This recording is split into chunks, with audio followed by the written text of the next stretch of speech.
Good afternoon, ladies and gentlemen. A warm welcome to you all. Before I begin, I wish to take a moment to thank Nigel and everyone at Metal Pages for convening this conference and for affording core consultants the opportunity to address you today, but lastly, of course, for having a fair representation of Greeks on this panel. Modern miniaturized technology has become the staple for global industry, while going green has become the next big thing. What was once the dream of eccentric billionaires and scientific ghost stories has now become a reality, science fiction turned into science fact, and all this would not have been possible without rare earths. In this presentation, we look at the global end-use outlook for rare earths, where the minerals are currently being used and where they will be used in the future. We begin by looking at the current status of end-use markets and the medium to long-term outlook, focusing on permanent magnets, automobiles, turbines, glass, ceramics, chemical catalysts, laptops, and mobile phones. To end the presentation, we will then give our long-term synopsis for rare earths and end use, where the future of this elemental collective lies. The single largest end-use market for rare earths today is in permanent magnets, accounting for over 20% of global consumption. The main rare earth magnets used today are neomagnets and samarium cobalt, although samarium cobalt magnets only offer limited utilization in end-use products functioning with higher operating temperatures and erosion. Many end-use technologies rely very heavily on neomagnets for their products, including spindle motors used in turbines, voice coil motors used in automobiles, electronic equipment such as computers and mobile phones, home appliances, and several other uses. The benefits derived from using these magnetic miracles in high-end technology are miniaturization, energy efficiency, functionality, and performance enhancement. So that not only is that technology more effective, but it can now actually fit in your pocket. The most promising long-term uses for permanent magnets are hybrid and electric vehicles, wind and tidal turbines, magnetic refrigeration, motors, actuators, and electric bicycles. Electronic devices like mobile phones, laptops, and other such equipment will remain at current levels of growth at around 6% CAGR, while end-use markets like automobiles and turbines are expected to see growth of over 300% in the next 5 years. According to sources in China, the permanent magnet industry has seen production slump in the last few months owing to the higher prices for neodymium in June, which in turn has impacted neomagnet prices from July, when prices peaked at 645 RMB per kilo and then dropped 50% to 429 RMB per kilo in the first week of August. As such, domestic prices for neodymium have declined 31% since June. Smaller magnet producers in China welcome this drop though, as it now has allowed them to stockpile neodymium at much cheaper rates than before. One of our sources in China revealed that they had purchased neodymium from Inner Mongolia in the middle of August at what they called a very good price. Although not willing to give specifics, they did indicate that it was well below the 1.2 million renminbi per ton mark, which was at least 15% below the market price at the time. This period of restocking may see prices quickly rebound in the first quarter of 2012 as production looks to climb back up. The security of supply, both in terms of raw materials and manufactured magnets, is the biggest issue at the moment. Neomagnet prices have increased 418% since the beginning of the year, owing largely to the increased demand in several end-use sectors, the limitation of rare earth exports from China, and long-term forecasts implicating a severe shortage of certain rare earth minerals, including neodymium and dysprosium. While higher magnet prices have forced down production in recent months, this should soon be alleviated as end-use demand starts to pick up again next year. In the short to medium term, neomagnet usage in low-end technology is expected to decline, shifting focus away from products such as speakers and magnetizers towards high-end, high-performance products. Furthermore, neomagnet demand in computers could also decline as computer hard drives get replaced by portable memory sticks and similar products. Overall application usage is expected to expand, with niche and growth markets beginning to focus exclusively on neomagnets as a technological enabler and as a viable substitution for ferrite and samarium cobalt magnets. Overall long-term growth for neomagnets rests mainly on the medium to long-term market penetration of hybrid and electric vehicles. Environmental advancements in the automotive industry have become synonymous with green technology. What could be considered greener than a vehicle capable of cutting carbon emissions and boosting mileage thereby reducing fuel consumption and helping the environment in turn. The Toyota Prius, poster child for the green machine, brought this concept to the masses 14 years ago and has since revolutionized our way of living. Over the next decade, the hybrid and electric vehicles market is expected to increase quite dramatically, with some of the more optimistic forecasts predicting as many as 30 million green cars globally by 2020. Hybrid and electric vehicles are fast becoming a major source of rare earths, with each green car requiring 1 to 1.5 kilograms of neodymium, 15 kilograms of lanthanum, and 100 grams of dysprosium. Specific automotive applications which utilize rare earths include motors, actuators, generators, alternators, engine control systems, and magnetic sensors in electric power steering. At present, the green car market is slowly building momentum, currently seeing a 1.26 penetration rate globally. While we do foresee a big demand for green cars in the coming years, we do not share the optimistically inflated predictions of some of our colleagues. The penetration rate should increase over the next decade to around 13% by 2020, equating to 14 million hybrid and electric vehicles on the road. As was mentioned earlier, we foresee growth for green cars over the next 5 years exceeding 300% CAGR. Current estimates place the number of vehicles globally at 900 million, 25% of which are concentrated in North America. Europe is the second largest market, with Asia coming in third, although at the rate China producing cars, they could overtake the US by 2020. Auto manufacturing over the last few years has seen sharp declines in production, dropping 15% in 2009, but have begun coming back very strong, with a 25% increase in 2010 and a further 2% increase forecast for this year.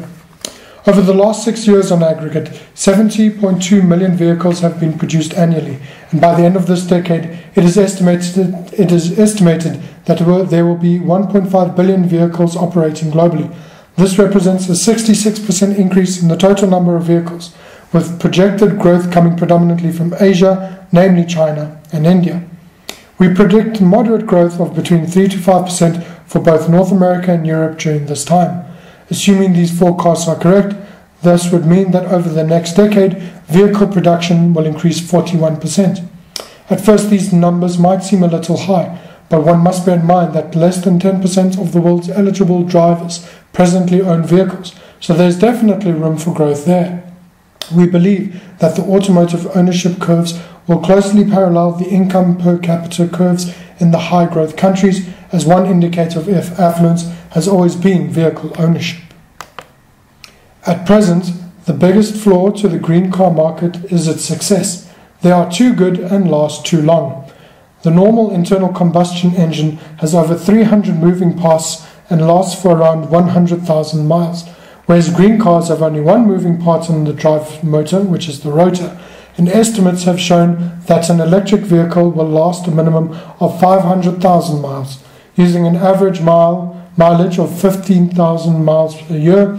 An electronic vehicle drivetrain will be able to last over 30 years.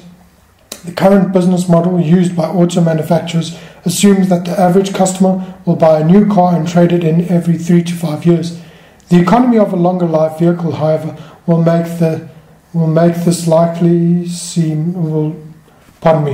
more than likely see drastic changes to this approach, with emphasis more on first-time buyers rather than selling on the short cycle.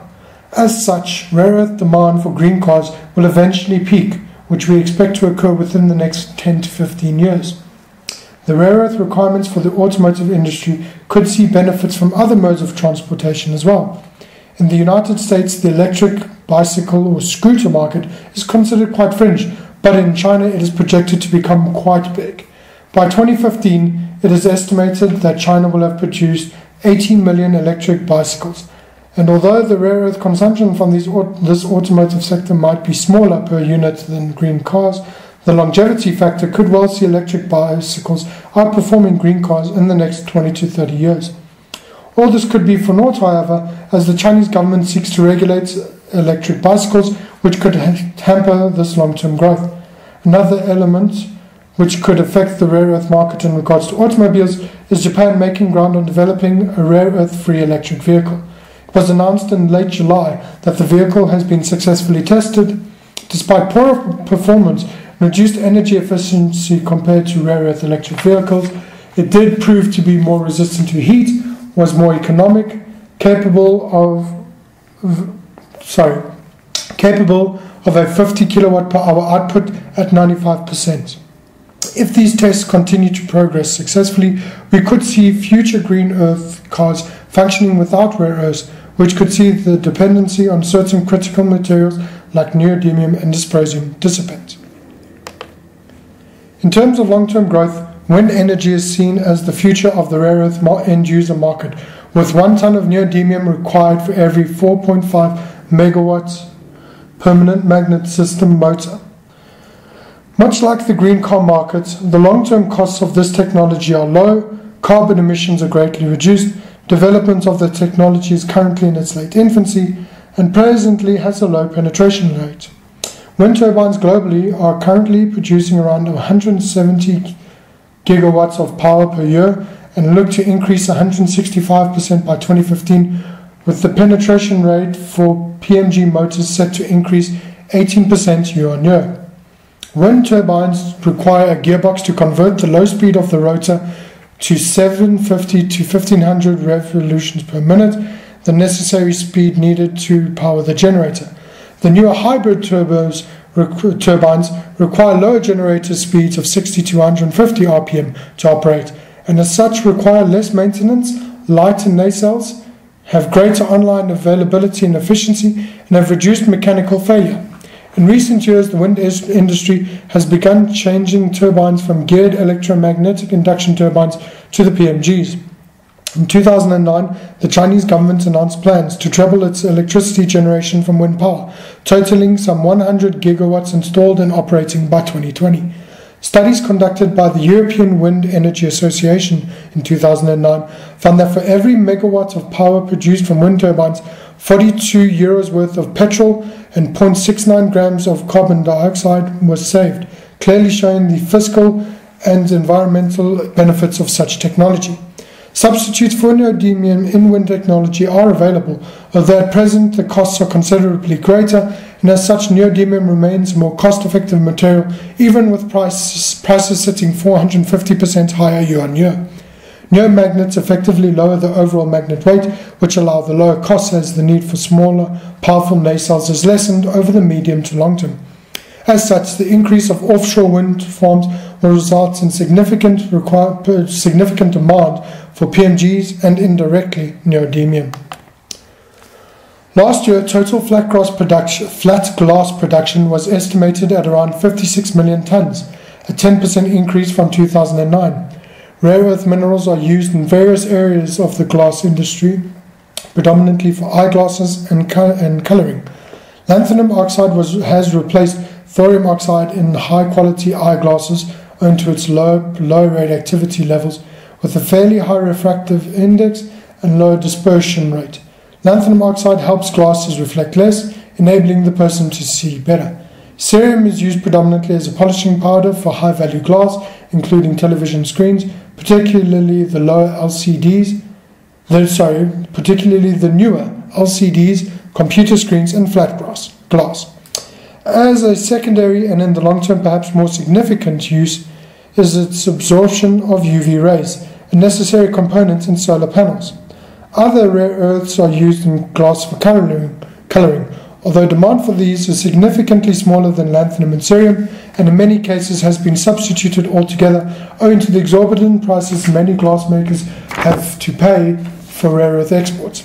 In regards to coloring, neodymium is used to create a blue and lavender color, praseodymium for green and yellow, and erbium sharp pink.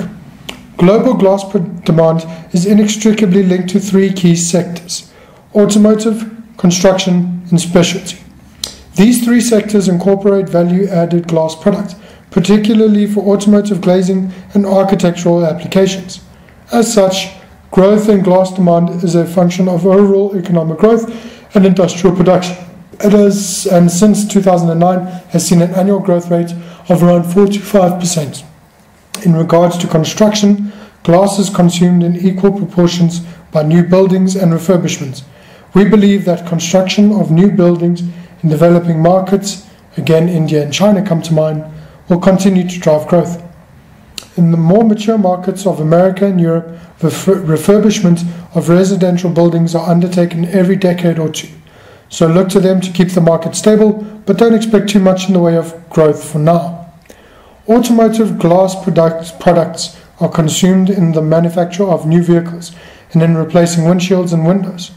As was discussed earlier, total vehicle production globally is currently averaging 70.2 million vehicles per annum, which will keep driving glass forward. While specialty glass is the smaller segment of the glass market, it is growing at more than 10% each year. In particular, the use of glass in solar energy, which is becoming increasingly important and now accounts for 80 million meters squared of flat glass consumption, or 10% of all specialty glass. China is the largest consumer and producer of glass, as well as the largest growth market in the world. According to its 12th five-year plan, China will be shifting away from its investment focus on urban growth towards rural development, trying to bring Dalian to Daye. According to statistics released by the Population Reference Bureau in April 2011, China's rural population amounts to 50.3% of 1.3 billion people. The Chinese five-year plan will hopefully see the expansion of smaller cities and as such show a notable effect on demand for construction glass. If the goals outlined by the 12th five-year plan are realized, the upward trend of urbanization could see China finally become an urban country by this time next year. Since 2000, the float capacity in China has increased by around 211 float lines, resulting in capacity utilization levels in 2005 and 2008 actually declining, while utilization levels in the rest of the world improved substantially over this time. In 2009, several new float startups were deferred, while other float lines were mothballed.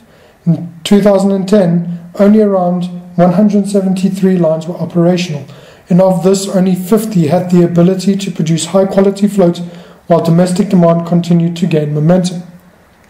34 new lines were brought on stream last year, and the quality is considered to be improving substantially. To help consolidate the market, the Ministry of Industry and Information Technology announced plans earlier this year to review ongoing flat glass production and shut down substandard projects in an effort to curb the potential overcapacity in the Chinese glass market, where as much as 26 million weight cases of oversupply is being produced. Furthermore, the ministry said it would raise the ratio of deep processing enterprises by 45% through mergers and acquisitions. With a similar market consolidation structure to that of the rare earth industry, the aim is to improve the quality of the product and keep control of market share.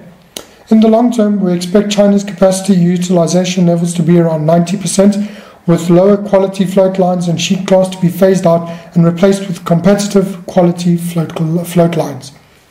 Europe's flat glass capacity is around 20 million tons, with 58 float lines supplied by 8 manufacturers, including AGC Glass, NSG Pilkington, Saint-Gobain Glass, Euroglass, Guardian Industries, and Sisecam Trakyakam. The region consumes around 8 million tons per annum, of which 50,000 tons are sheet glass. As of August 2010, new float investments had been announced in Italy, Germany, Spain, and Greece. The majority of the lines are the result of government subsidies, which are increasing their focus on constructing facilities focused on servicing the needs of the solar energy sector, although the current debt crisis in Europe has understandably seen these investments sit on the sideline. The solar energy implications, as outlined by the EU's ambition to reduce carbon emissions by 2020 in the next 9 years, has seen an increased demand in glass for several projects, and as such should see an increased demand for cerium oxide. Overall, however, we see Europe as a mature market with small growth of around 2% for the medium term. North America produces 4.6 million tons per annum of high-quality float glass, and last year the US glass industry saw gross profits increase 31.4%, with revenues of approximately $2.8 billion. During the financial crisis, a number of float lines underwent maintenance and repairs, which reduced the available capacity. In 2009-2010, Capacity utilization reached its nadir, and we expect utilization levels to begin recovering gradually over the long term. The North American market is mature, so we do not expect major capacity additions over the coming decade. North American glass demand should maintain an annual flat glass growth of around 3.5 to 4% over the medium to long term. Additionally, construction glass accounts for 60% of total demand, which is expected to decline over the medium term in line with the slowdown in US residential construction. For the glass market as a whole, in regards to long-term growth, we believe that solar energy glass has the most potential for improving an erratically mundane market, as the cost of solar energy generation begins to decline relative to conventional energy sources, and we see a further greening of the energy sector.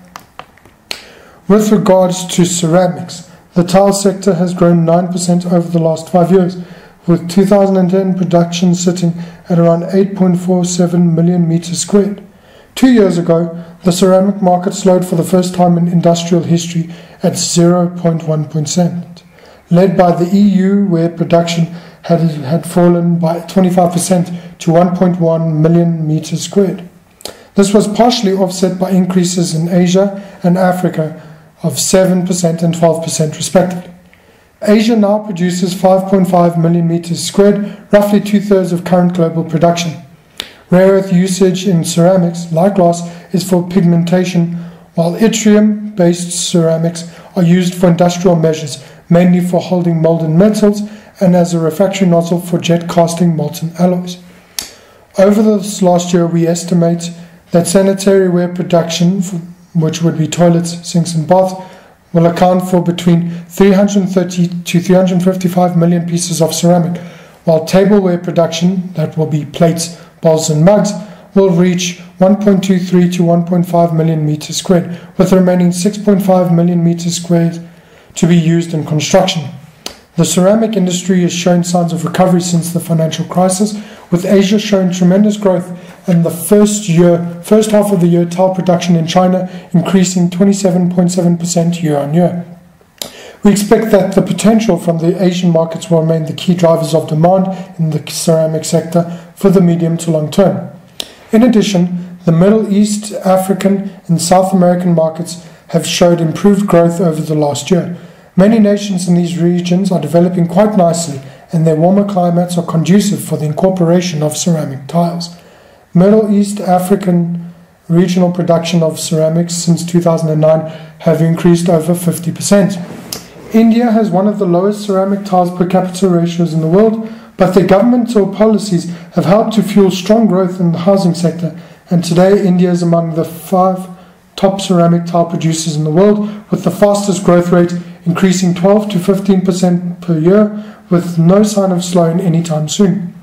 Italy and Spain, the global tile production frontrunners, were severely affected during the financial crisis, and to a certain extent still are. Italy has always been renowned for its impeccable quality ceramics, and we expect that demand from Bella Italia will improve over the medium to long term, continuing to be a major producer of ceramics. Spain, on the other hand, chose to compete in the low-cost ceramic space and have therefore found themselves being outshone by the masters of low production cost, China. We therefore do not expect Spanish production to recover as quickly as Italy, but that doesn't mean the matador has been defeated by the bull just yet. Overall, we anticipate that the global ceramic tile industry will continue to grow ahead of the global GDP, 4%, over the medium to long term, driven by the industrialization of developing nations. Chemical catalysts account for 19.6% of the global rare earth market, used mainly in the fields of zeolite stabilization for fluid catalytic cracking and automotive post-combustion catalytic treatment. The addition of lanthanum oxide in the fluid catalytic cracking process results in a strong surface acidity, which is a crucial conversion process in turning crude oil into end-use gasoline. Should lanthanum oxide be unavailable, the process can be replicated using cerium, neodymium, or praseodymium oxide. The main factors that dictate the ebb and flow of the catalyst market, however, are the automotive and oil markets. Peak oil is defined as the temporal point when worldwide daily oil production starts to decline. Although there have been some dramatic discoveries of new oil reserves in recent years, including a large offshore reserve discovered off the coast of Namibia a few months ago, the reality is that declining production in existing fields is not being offset, although this fact is independent of demand. The oil producers have proclaimed an 80-plus year supply from known reserves. However, that claim is based on a demand curve that is inconsistent with the projected growth of vehicles, with countries like China likely to experience the greatest increase in vehicles over the next decade, followed also with no known oil reserves available in that country. Numerous forecasts assume that gasoline will be available at a level cost of around $3 per gallon, though with an unstable market like oil, price is a very difficult factor to predict. As the world's oil production threshold reaches its peak, in the absence of alternative fuel sources, oil prices will be expected to climb unabated. Oil prices peaked at $133.39 per barrel in July 2008, and 6 months later fell to a low of $40.6 per barrel. Prices have since been on a steady incline, and by August 2011 were at $114 per barrel, representing a year-on-year increase of 48%. The spike in price comes off the back of announcements by OPEC that the oil market will be in shortage next year by 500,000 barrels per day. While current oil prices are still 17% below its peak value, prices are clearly going up and could reach similar levels by year end. The peak oil production theory has forced many companies and nations to assert initiatives aimed at reducing dependence on oil, in turn pushing green technology, though admittedly the global thirst for oil is far from significantly sated. The future of rare earths in the catalyst market is far from limited to fluid catalytic cracking, though. Rare earth minerals are so specific in their chemical properties, including redox, water and thermal stability, coordination numbers, etc., that their future use in catalysts could be quite diverse. It's now only a matter of finding the right mixture. Long-term demand for rare earths for this sector should see annual growth of around 4 to 8% over the next decade. The mobilization and miniaturization of computer technology over the last few years has grown leaps and bounds. Now the world is literally sitting in your bag and can be taken wherever you go thanks to laptop technology. The use of neomagnets in computer hard drives has helped propel these formerly obscure fringe items into a significant portion of global computer users. Last year saw the laptop market grow 12%, driven by the continued trend in portability and the replacement of desktops with portable laptops. If we consider the average penetration rates of laptop computers, Asia falls well below the global average of 12%, though as a populous and developing continent, we expect significant growth in the next few years. The One Laptop Per Child Foundation aims to supply each of the globe's 2 billion children with a $100 laptop computer. At present, over 2 million children in 42 countries are using these laptops, and if the foundation were able to reach their target of 2 billion laptops, or even 100 million, that would account for a substantial increase in both end-use technology and rare earths. Another factor to consider in regards to portable PC technology is the tablet market. According to Apple, the iPad tablet PC has reached sales of over 25 million units since June 2011 and has the potential to increase to around 70% of the global computer market by 2012.